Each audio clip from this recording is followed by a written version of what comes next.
She only went to fetch water for her husband's grave. But that morning, she found something that would bring her heart back to life. The small town slumbered beneath a thin veil of mist as Margaret, a woman in her 70s, quietly rolled her small cart down the empty street. Inside the cart lay an old water jug, a few cloths, and a small bundle of wildflowers plucked from her backyard. This had been her routine every early morning for the past 8 years, ever since her beloved husband Thomas passed away. Margaret's destination was always the same, the old public water pump at the edge of town. It was here that she would fill her jug, just as she had done countless times before. Each drop of water she poured over the flowers around Thomas's grave was like a whispered promise, a vow that he would never be alone. On this particular morning, as Margaret worked the pump handle with practiced ease, a faint sound caught her attention. She turned, her eyes falling upon a stray dog standing a few feet away. The once golden coat of the animal was now matted with dirt, its eyes deep and tired, silently pleading for help. The dog didn't bark or approach her. Instead, it rose onto its hind legs, front paws pressed together, trembling. This wasn't a trick. It was a desperate plea for assistance. Margaret paused, her heart stirring with compassion. "What is it, sweetheart?" she asked softly, her voice barely above a whisper. In response, the dog turned away, taking a few steps before looking back urgently. There was an unmistakable message in those eyes, a call for help that Margaret couldn't ignore.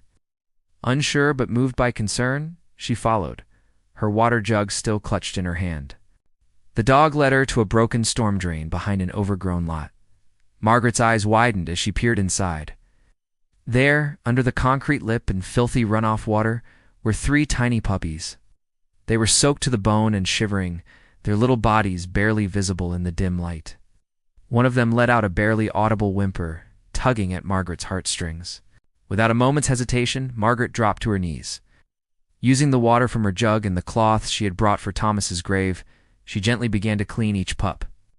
With tender care, she removed the oily grime that clung to their fur, wrapping them carefully in the remaining dry cloths. Throughout the process, the mother dog stood close, watching every move, but never interfering, as if she understood that Margaret was there to help. Once the puppies were clean and somewhat warmer, Margaret made a decision. She couldn't leave them here, vulnerable and alone. With careful movements, she gathered the tiny bundles and their mother, heading back to her home. The house that had been silent for so long was about to be filled with new life. Back at her cottage, Margaret sprang into action. She cleared a spot beside the fireplace, laying down old towels to create a cozy nest for the dogs. In the kitchen, she warmed some milk, remembering how Thomas used to care for the stray cats that sometimes wandered into their yard. That night, the once quiet house breathed again with tiny paws padding across the floor, soft yelps of contentment, and the deep, steady presence of a mother who had never stopped fighting for her babies. As Margaret settled into her armchair, watching the small family huddled together by the warmth of the fire, she felt something stir within her. It was a feeling she hadn't experienced in years, a sense of purpose, of being needed. The mother dog, whom she decided to name Luna, looked up at her with grateful eyes. And Margaret knew that her life had changed irrevocably. From that day forward, Margaret's morning routine took on a new dimension. Every day, she and Luna would return to the water pump together. The 3 pups, growing stronger and more playful with each passing day, would follow close behind, their tails wagging with excitement. As they made their way to Thomas's grave, Margaret couldn't help but smile at the joyful energy that now accompanied her once solitary journey. At the gravesite, Luna would sit quietly near the grass, a respectful guardian, while Margaret tended to the flowers. As she worked, she would whisper softly, "See, love? We have more company now. A new little family?" She could almost imagine Thomas's approving smile, his love for animals having been one of the many things that had drawn them together all those years ago. The woman who had once lived in silence now woke each day to the gentle patter of paws on tile, to the warmth of furry bodies curled against her legs as she sipped her morning tea. Her house, which had for so long been filled with the heavy weight of absence, was now alive with barks, yips, and the occasional crash of a wagging tail knocking something over. Margaret found herself laughing more, her days filled with the simple joys of caring for her new companions. She bought toys and proper dog food, set up comfortable beds, and even started taking them for walks in the park. The other townspeople, who had long regarded her with a mixture of pity and respectful distance, stopped to chat, drawn in by the sight of the elderly woman surrounded by her canine family. As the weeks turned into months, Margaret realized that her heart, which she had thought permanently scarred by loss, was healing. The love she poured into caring for Luna and her pups flowed back to her tenfold. She rediscovered the pleasure of companionship, the comfort of not being alone in a too-quiet house.